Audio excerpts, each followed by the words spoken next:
Last minute engineering. আজকের ভিডিওতে আমরা রিপ্লেসমেন্ট অ্যানালিসিস সম্পর্কে পড়ব। রিপ্লেসমেন্ট অ্যানালিসিস মানে হচ্ছে কখন একটা পুরনো অ্যাসেট রিপ্লেস করা ইকোনমিক্যালি বেস্ট ডিসিশন হবে সেটা ডিটারমাইন করা। ইঞ্জিনিয়ারিং প্রজেক্টে মেশিন, ভেহিকেল, ইকুইপমেন্ট এগুলো সারা জীবন ধরে ব্যবহার করা যায় না। সময় গেলে এগুলোর কস্ট বাড়ে, এফিসিয়েন্সিও কমে। রিপ্লেসমেন্ট অ্যানালিসিস আমাদের সাহায্য করে total life cycle cost minimize করতে, ইমোশনাল ডিসিশন না নিয়ে পিওর ইকোনমিক ডিসিশন নিতে। ফর এক্সাম্পল, ধরো একটা ফ্যাক্টরিতে 8 বছরের পুরনো একটা লেদ মেশিন আছে। এখন প্রশ্নটা হচ্ছে আরো 2 বছর এটা চালানো হবে নাকি এখন একটা নতুন মেশিন কেনা হবে। এই ডিসিশনটাই রিপ্লেসমেন্ট অ্যানালিসিস সলভ করে। এবার আমরা দেখবো যে কেন এটা এতটা দরকার, why replacement becomes necessary. Asset replace করার 4টে মেন কারণ থাকে। এক হচ্ছে রাইজিং মেনটেনেন্স কস্ট। পুরনো হলে সেই প্রোডাক্টের রিপেয়ার ফ্রিকোয়েন্সি বাড়ে, খুব কম দিন ছাড়া ছাড়া রিপেয়ার করতে হয়। স্পেয়ার পার্টস এক্সপেন্সিভ হয়ে যায়, আবার কখনো কখনো তো পাওয়াও যায় না স্পেয়ার পার্টস। ফর এক্সাম্পল, ধরো তোমার কাছে একটা 5 বছরের পুরনো গাড়ি আছে, সেটার অ্যানুয়াল মেনটেনেন্স পড়ছে 8,000 টাকা। কিন্তু সেই 5 বছরের জায়গায় যদি সেই গাড়িটা 10 বছরের পুরনো হতো, তাহলে তার অ্যানুয়াল মেনটেনেন্স কস্ট অনেক বেশি পড়তো কম্পেয়ার টু দ্য 5 বছরের পুরনো মেশিন। সেকেন্ড হচ্ছে ডিক্লাইনিং এফিসিয়েন্সি। না, পুরনো অ্যাসেট কম আউটপুট দেয় কিন্তু তার আবার বেশি ডাউন টাইম হয়। ফর এক্সাম্পল, পুরনো জেনারেটর একই পাওয়ার দিতে বেশি ফুয়েল খায়। 3 নম্বর হচ্ছে টেকনোলজিক্যাল অবসোলেন্স। নতুন টেকনোলজি আসায় পুরনো টেকনোলজি আউটডেটেড হয়ে যায়। ফর এক্সাম্পল, আগে যেমন ম্যানুয়াল মেশিন ছিল, ধরো সিএনসি মেশিন, সেই মেশিনে সেই ম্যানুয়াল মেশিনটা কাজ করবে কিন্তু এখন তার প্রোডাক্টিভিটি অনেক কম হবে কম্পেয়ার টু এআই মেশিন বা যেগুলো মডার্ন মেশিন বেরিয়েছে। 4 হচ্ছে এসকেলেটিং অপারেটিং কস্ট। কারণ ইলেকট্রিসিটি, ফুয়েল, লেবার এই সবেরই দিন দিন দাম বাড়ছে, সেটাই হচ্ছে বলতে চাইছে যে দিন দিন সব কিছুরই দাম বেড়ে যাচ্ছে। সেটা লেবারের হোক, সেটা যারা কাজ করে তাদের হোক, বা কস্ট হোক, ইলেকট্রিসিটি হোক, মেটেরিয়াল কস্ট হোক, যাই হোক। নেক্সট হচ্ছে replacement analysis decision framework. Replacement decision random না, এটা একটা স্ট্রাকচার্ড ফ্রেমওয়ার্ক ফলো করে। স্টেপ ওয়াইজ যদি লজিক দেখি, ফার্স্টে হচ্ছে আমাদের year by year cost calculate করতে হয়। এক্সিস্টিং অ্যাসেট ভার্সেস নিউ অ্যাসেটকে কম্পেয়ার করতে হয়। ডিসাইড করতে হয় কোনটা অপটিমাল রিপ্লেসমেন্ট ইয়ার, মানে কোন বছরে আমার এই মানে যে মেশিনের উপর আমরা ডিসাইড করছি সেই মেশিনটা রিপ্লেস করতে হবে।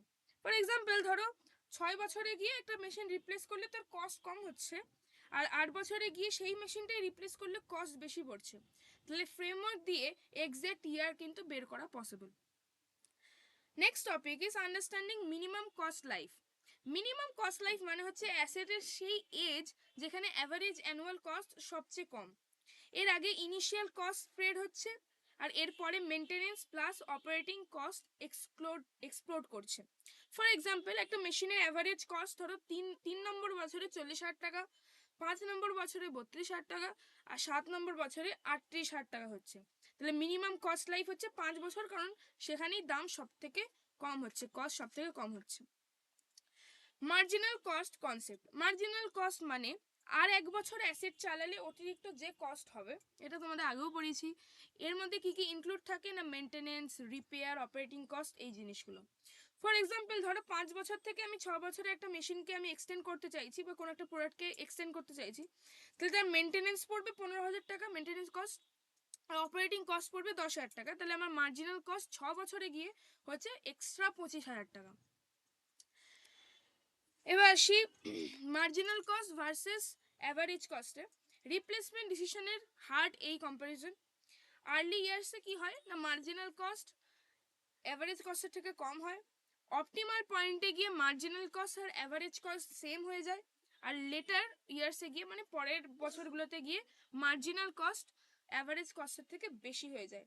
তাহলে এখানে রুল কি না, মার্জিনাল কস্ট যদি অ্যাভারেজ কস্টের থেকে বেশি হয়ে যায় তখনই কিন্তু রিপ্লেস করতে হবে। নেক্সট আসি calculating minimum cost life. Minimum cost life বের করার স্ট্যান্ডার্ড মেথড হচ্ছে ফার্স্টে ইয়ার ওয়াইজ টোটাল কস্ট ক্যালকুলেট করতে হবে, দেন অ্যাভারেজ অ্যানুয়াল কস্ট বের করতে হবে, দেন যে ইয়ারে অ্যাভারেজ কস্ট মিনিমাম আসছে সেটাই ইকোনমিক লাইফ হিসেবে আমাদের ডিটারমাইন করতে হবে। ইঞ্জিনিয়ারিং লজিকে lowest average cost equals to most efficient uses period হয়। নেক্সট আসি রিপ্লেসমেন্ট অফ এক্সিস্টিং অ্যাসেট। এখানে তিনটে গোল্ডেন রুল মনে রাখতে হবে। ফার্স্ট হচ্ছে market value equals to opportunity cost. পুরনো অ্যাসেট বিক্রি করলে যে টাকা পেতাম সেটাই আমার এখানে ইকোনমিক কস্ট দাঁড়াচ্ছে। নেক্সট হচ্ছে ইগনোর সাঙ্ক কস্ট। পাস্টে যা খরচ হয়েছে সেটা আর ফেরত পাওয়া যাবে না। ফর এক্সাম্পল, মেশিন কিনেছিলে 5 লাখ টাকায়, আজ মার্কেট ভ্যালু তার 80,000 টাকা, তাহলে 5 লাখ টাকা সাঙ্ক কস্ট হয়ে যাবে। এটাকে আমাদের ইগনোর করতে হবে, কারণ আমি ওটা আর কোনোভাবেই ফেরত পাবো না। অ্যান্ড থার্ড হচ্ছে ফোকাস অন ফিউচার কস্ট।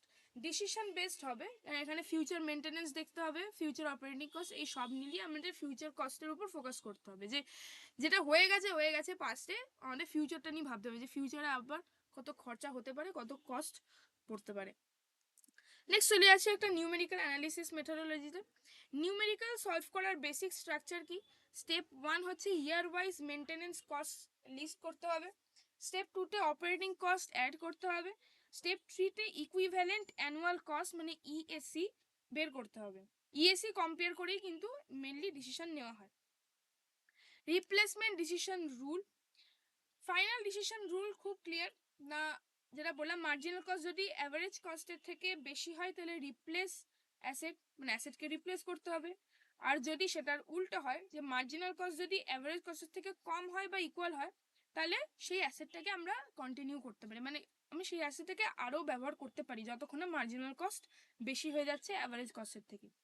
এটা পিওর একটা economic decision. Emotion, attachment, habit এগুলো কিছুই কিন্তু এখানে ম্যাটার করে না। একটা রিয়েল ওয়ার্ল্ড অ্যাপ্লিকেশন যদি দেখি, রিপ্লেসমেন্ট অ্যানালিসিস ব্যবহার করা হয় ফার্স্ট হচ্ছে manufacturing, obviously product machines, assembly লাইনসে। দেন হচ্ছে transport, delivery vans, company cars এগুলো। দেন হচ্ছে পাওয়ার সেক্টরে কি হয় না, টারবাইনস, জেনারেটরসেও আমরা রিপ্লেসমেন্ট অ্যানালিসিস ইউজ করি। আর ইনফ্রাস্ট্রাকচারে এইচভিএসি, এলিভেটার্স এগুলোতেও রিপ্লেসমেন্ট অ্যানালিসিস কাজ করা হয়। যেখানে অ্যাসেট এজিং আনভয়েডেবল সেখানে রিপ্লেসমেন্ট অ্যানালিসিস কিন্তু ম্যান্ডেটরি। তাহলে আজকে ভিডিওতে আমরা কি কি দেখলাম, replacement analysis, minimum cost life, marginal cost এবং রিপ্লেসমেন্ট ডিসিশন রুল, এগুলো খুব ভালোভাবে ডিটেলসে বুঝলাম। আর একটাই ভিডিও হবে লাস্ট, সেটাতে আমরা অ্যাকাউন্টিং কনসেপ্ট সম্পর্কে জানবো। আজকের জন্য এতটাই, দেখা হচ্ছে পরের ভিডিওতে। Thank you very much.